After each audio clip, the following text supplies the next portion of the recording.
bienvenue dans notre émission La Bonne Nouvelle. Je suis Carole Kamaté, prédicateur.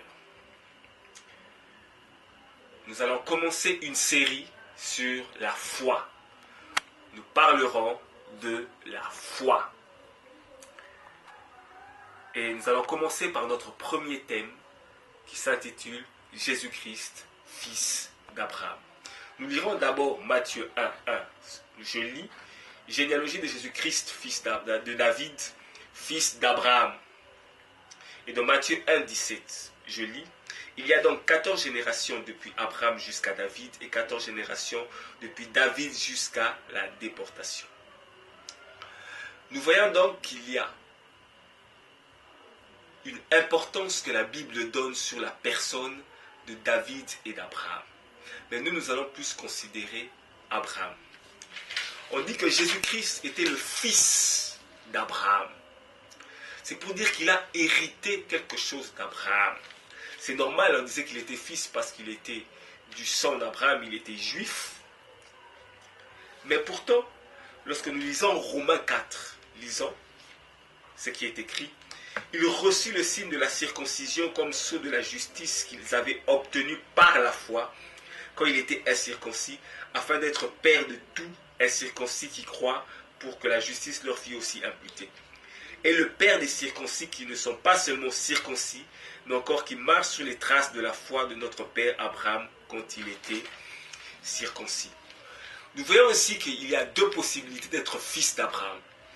La première possibilité, être né d'Abraham et avoir le sceau de la circoncision comme la loi le demandait. Mais il y a une deuxième possibilité. Cette deuxième possibilité, c'est de marcher selon la foi d'Abraham. Et on dit que Christ est le fils d'Abraham. Donc non seulement il avait le sang d'Abraham, mais il avait aussi marché selon la foi d'Abraham. Et Galates 3:7 nous dit, reconnaissez donc que ce sont ceux qui ont la foi d'Abraham qui sont fils d'Abraham. Jésus-Christ était fils d'Abraham. Mais comment est-ce qu'Abraham a marché? En quoi consistait la foi d'Abraham? Abraham quitta son pays pour aller dans un pays qu'il ne connaissait pas. Genèse 12:1-5 nous le montre. Et Hébreux 11:8 nous dit qu'il a quitté son pays pour aller dans un pays qu'il ne connaissait pas. Il l'a fait par la foi. Et Genèse 12:4 et Genèse 21:5 nous montrent qu'Abraham est la personne qui a entendu plus de 25 ans la promesse de Dieu. Parce que dans Genèse 12:4, il avait 75 ans.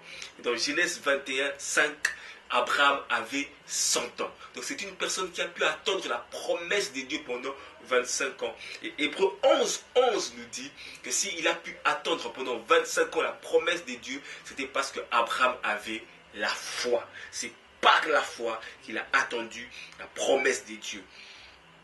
Abraham est cet homme qui accepta de donner son fils unique. Dans Genèse 22:1-8, on dit qu'Abraham a donné son fils unique.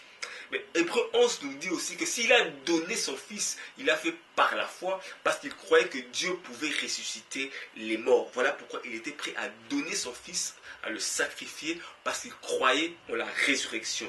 Nous voyons que les actions d'Abraham ont été faites par la foi. Et la raison pour laquelle Abraham a agi, il a agi parce qu'il croyait en Dieu. Dieu a pris donc une personne qui avait 75 ans, qui croyait que son histoire était finie. Il savait qui il était, il pensait avoir tout fait dans la vie, mais lorsqu'il rencontre Dieu, Dieu vient lui donner une nouvelle histoire et il croit en cette histoire que Dieu lui donne. Aujourd'hui, je viens parler à toutes les personnes qui pensent que leur vie est finie, qu'ils ont tout fait et qu'ils n'ont plus d'espoir. Et aujourd'hui, vous pouvez activer votre foi, marcher selon la même foi qu'Abraham pour obtenir les mêmes promesses d'Abraham. Nous soulevons trois aspects de la foi d'Abraham. Le premier aspect, c'est qu'Abraham avait marché en la foi, en la direction divine. Abraham croyait, en la direction divine. 2, Abraham croyait qu'il pouvait recevoir de Dieu à partir du néant. Et 3, Abraham avait la foi en la résurrection. Et de tous ceux qui sont nés des hommes, aucune personne n'avait mieux incarné que Jésus-Christ la foi d'Abraham. Donc Jésus-Christ croyait en la direction des dieux.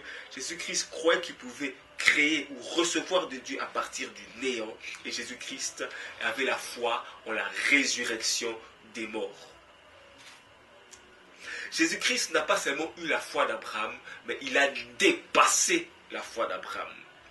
Lui qui n'était qu'un simple charpentier et que tout le monde attendait de pouvoir prendre le travail de son père, devenir le fils du charpentier, les gens le voient devenir un des plus grands prédicateurs, sinon pas le plus grand prédicateur de tous les temps. À tel point que lorsqu'il parle, les hommes disent « Jamais homme n'a parlé comme cet homme ».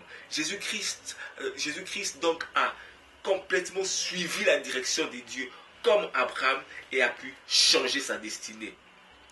Jésus-Christ aussi croyait que Dieu pouvait créer à partir du néant. Comme Abraham, il croyait en cela. Alors qu'il n'y avait rien, nous avons vu Jésus-Christ ressusciter des morts, guérir des malades, faire des miracles, et guérir des boiteux, faire parler des muets, marcher sur les eaux. Et tout cela, il a fait parce qu'il croyait en là. Il croyait que Dieu pouvait créer à partir du néant. Troisièmement, Jésus-Christ, le fils d'Abraham, croyait comme Abraham à la résurrection des morts. Alors que Abraham, lui, avait donné son fils unique pour qu'il puisse mourir, Jésus-Christ s'est donné lui-même. Et il a accepté de mourir lui-même. Et parce qu'il croyait que Dieu avait le pouvoir de le ressusciter des morts, alors il n'avait pas peur de donner sa propre vie. Nous voyons que Christ, alors, était vraiment un fils d'Abraham. Il a marché sur les traces d'Abraham et comme je l'ai dit, il a même dépassé Abraham. Toi aussi aujourd'hui tu peux devenir fils d'Abraham. Il te suffit de commencer à croire en ces trois choses.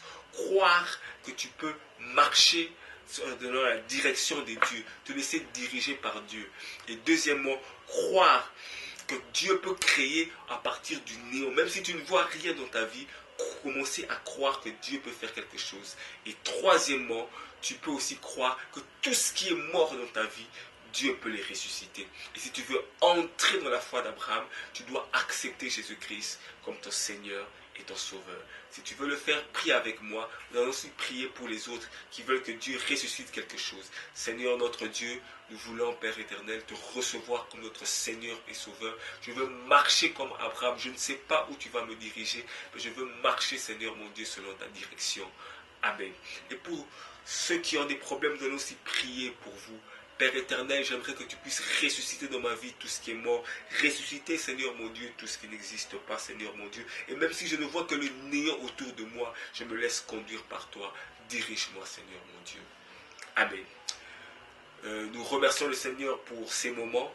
Nous nous revoyons pour une prochaine émission de la bonne nouvelle.